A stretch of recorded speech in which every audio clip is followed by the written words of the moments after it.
Hey guys, how you doing? Today we're here to talk with Keith, the owner of Mardi Gras Tuesday.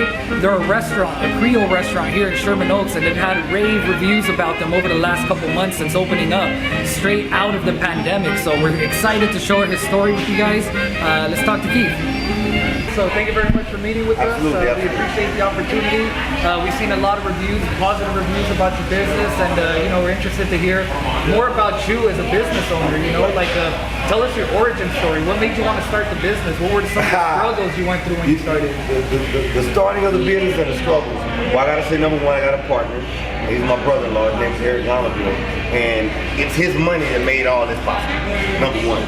I've been in this business probably for 35 years. I don't look it, but I was in Texas first, in the South. My brother-in-law and my wife from New Orleans. So coming together to make this brand was an idea we had because we had another store called Cafe Creole. So we sat back and was like, yeah, we want to have our own, restaurant. And the Valley was always on our mind. The Valley was a place we wanted to go because we knew that no one had anything that we were going to offer in the Valley. The big thing about this whole startup in the restaurant, and then I'll tell you about the struggle, is that we want to coin being the best restaurant in the Valley. No one has home-style, old-school customer service, and that's what we give. We give that down-home customer service where you come in, you feel like you're part of the family, which is one of our core values. Now, the struggle and the hurdle getting this particular restaurant open right before the pandemic hit is that we had the lease for 2 years. For 2 years, we've been struggling trying to get this place open. It was permits, it was the fact that the restaurant here had a lot of different other issues. We kind of had to restructure the entire restaurant. I mean, from digging up the floor, from taking the walls apart, from putting in new lighting, from putting in new plumbing, we did all of that. Getting the permits weren't difficult, however, it was tedious and it was time consuming because I would have to go every day, back and forth, and kind of learning the aspect of just the building from ground up is really what sparked me. I was like driven. My brother-in-law believed in me. He believed in the project that we had. He believed in the effort and everything we were putting forward. So he and I kind of say, New Orleans is roots. I'm from the South. Let's build this conglomeration of a restaurant and let's make it the best we can make it. Okay, so you literally just opened out of the pandemic, or? We opened right when the pandemic hit. Literally, like, my last permit was getting the city to allow us to open. And right when Governor Gavin gets on TV and say, we're shutting down all restaurants, we're like, huh? Shutting down what? I'm like, wait a minute, hold on. We're not even ready yet. So I had to run down. The city was closing down. They were working outside.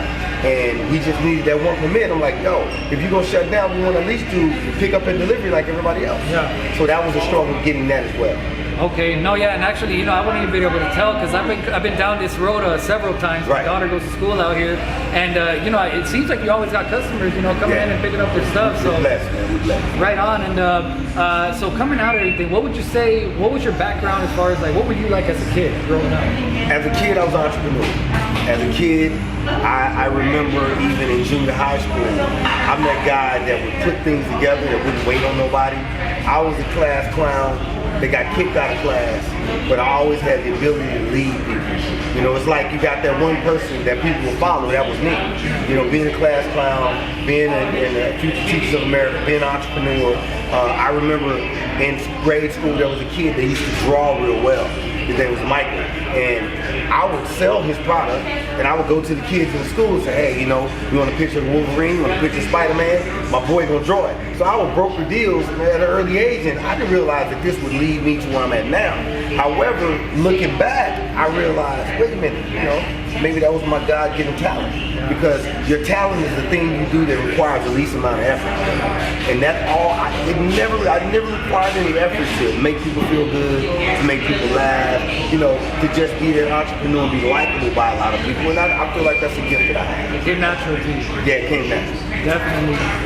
With the pandemic and switching back to that, how would you say the online space has impacted your business? I mean, are you trying to get up there more online, or has it impacted having more on social media, or what's that been like?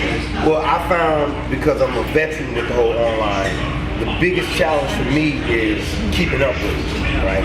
So because the neighborhood here was anticipating our opening, the neighborhood knew we were coming, the neighborhood was excited about us because, like I said, there's nothing like this for miles around. Online just spiked it up even more. You know, there was a couple of platforms I couldn't get on immediately, but I was real strong on trying to get on Uber, Postmates, DoorDash, because I know even though they take a huge percentage, and a lot of people aren't really cool with that. I'm cool with it because it gets you in front of a lot of people, right?